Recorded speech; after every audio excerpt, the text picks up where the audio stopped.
तो आज योग गुरु बाबा रामदेव ने पतंजलि की सालाना प्रेस कॉन्फ्रेंस की। बाबा रामदेव ने बताया कि पतंजलि का सालाना कारोबार 10,000 करोड़ रुपए के पार पहुंच चुका है, जबकि पिछले साल यह कारोबार 5,000 करोड़ का था, यानी कि 100% बढ़ोतरी कारोबार में।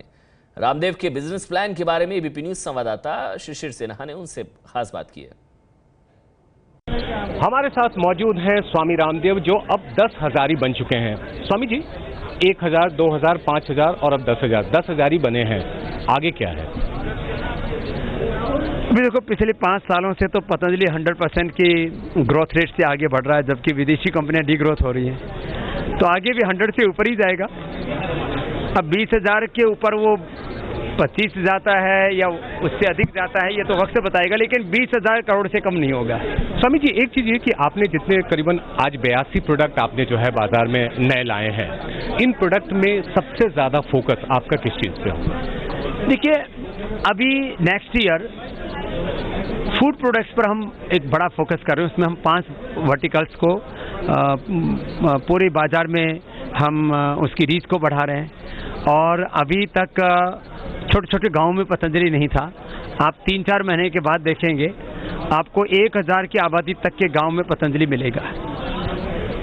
इस साल जो आपने टारगेट रखा है लगभग 20 से 25,000 सेल्स पर्सन और करीबन 2,000 से ज़्यादा आप सेल्स सुपरवाइजर की बात कर रहे हैं, डिस्ट्रीब्यूटर की टीम 6,000 से 12,000 करने की बात कर रहे हैं। बाकी जो मल्टीनेशनल्स हैं, उनको क्या अब उनकी नींद आप उड़ाने की पूरी तैयारी कर चुके हैं? नहीं, उनके लिए भी हमारे लिए पास में अनुलोम विलोम, भ्रामरी, कपालभाति, योग निद्रा है।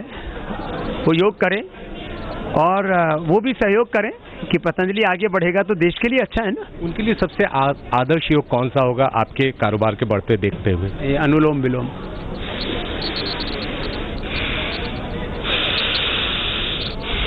तो इससे एक तो बीपी अप डाउन नहीं होगा, नींद अच्छी आएगी और इससे ब्रेन भी थोड़ा अच्छा काम करेगा, तो उल्टे निर्णय नहीं लेंगे, क्योंकि लेफ्ट नॉस्ट्रिल से राइट ब्रेन, राइट से लेफ्ट ब्रेन एक्टिवेट हो जाता है। शिशिर भाई सर, एक चीज़ ये है कि चाइनीज जो चीनी माल है, चीनी सामान है, उसका दबदबा काफ़ी बढ़ता जा रहा है। आपकी ओर से क्या ऐसा कदम उठाएंगे कि इस दबदबे को खत्म किया जाए?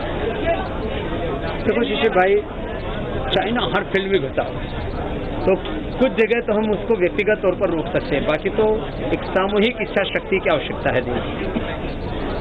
क्योंकि चाइना जो है हमारे बच्चों के खिलौनों से लेकर के देवी देवताओं के चित्रों, मूर्तियों, प्रतिमाओं से लेकर के और मोबाइल, ऑटोमोबाइल, हमारे घर की टाइल, फर्नीचर, पंखा, कैमरा, क्या कुछ छोड़ा नहीं उसने।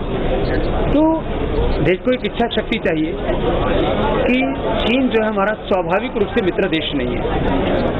उसको जितनी ताकत मिलती है वो आतंकवादियों की फंडिंग करता है पाकिस्तान के माध्यम से, और उससे हमारे सैनिकों के शीश काटे जाते हैं, खून खराबा होता है, देश की एकता, अखंडता, संप्रभुता और देश की आज़ादी संकट में पड़ जाती है।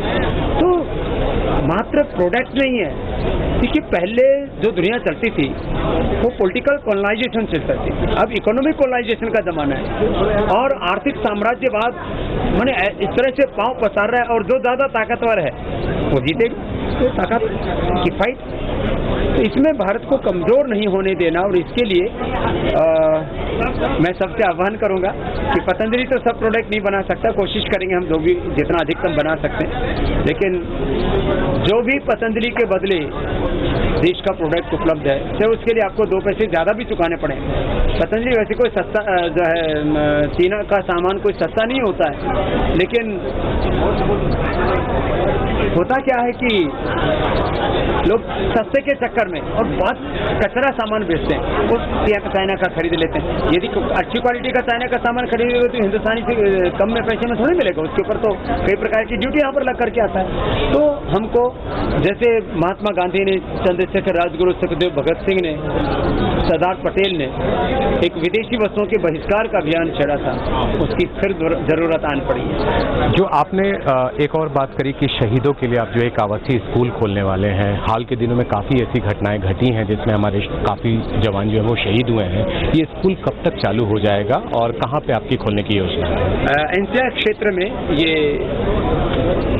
पतंजलि शहीद सैनिक स्कूल खोलने की हमारी योजना है, जिससे कि अधिकतम लोगों को उसका लाभ मिल सके। और वैसे तो पूरे देश से कहीं से भी इसमें बेटे और बेटियां आ सकेंगे शहीदों के, क्योंकि हम ये देखते हैं कि कुछ दिनों तक तो देश उनके साथ खड़ा हो जाता है, सरकारी भी कुछ सहयोग कर देती है, फिर बाद में उनको कुछ पूछने वाला नहीं होता, तड़पते तिलकते उस चीज जीते रहते। एक आखिरी सवाल कि आपका मुकाबला जहां बहुराष्ट्रीय कंपनियों के साथ है, वहीं साथ साथ तमाम जो योग गुरु के साथ साथ जो दूसरे गुरु हैं, चाहे वो श्री रविशंकर जी हों या बाकी जो गुरु हैं, वो भी अपना पूरा सामान लेकर के FMCG में आ चुके हैं। इस मुकाबले को आप कैसे देख रहे हैं?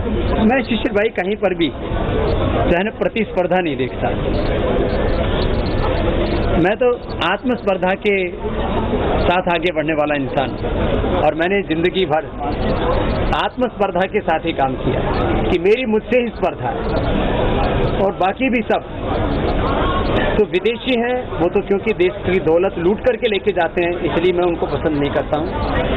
और मेरी नफरत इसलिए है उनसे, ईस्ट इंडिया कंपनी से लेकर के आज जितनी भी कंपनियां हैं, इन सब ने हिंदुस्तान को लूटा है, बर्बाद किया, तबाह किया, गुलाम किया, रोंदा है, कुचला है अपने पैरों के तले।